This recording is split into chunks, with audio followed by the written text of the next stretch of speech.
Thank you so much for handling my class yesterday. We were at the hospital for 8 hours and I was up all night with her, so it was a rough night, but I can't even begin to explain how awful it was.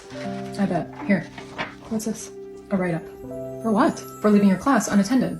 What do you mean? I told you I was leaving. I was under the impression you'd be back, so I only had someone cover your class for 1 period, which was a whole hour, by the way. I couldn't believe you weren't back by then. But I was completely upfront, and I told you that there was a huge possibility that I wouldn't be back. Because no one was there to cover, your students were alone for a little bit. And finally, a teacher realized, and then she scrambled and called me, but I was in a meeting, so no one knew what to do. Again, I communicated very clearly with you that I didn't think I would be back. Listen, your students having a lapse in coverage was a you issue. You abandoned your students yesterday.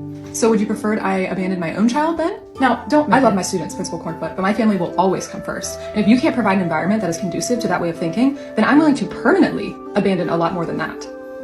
What are you saying? My job. I'd be willing to abandon my job if you're going to continue to be a big fat turd. I thought that threat was pretty clear.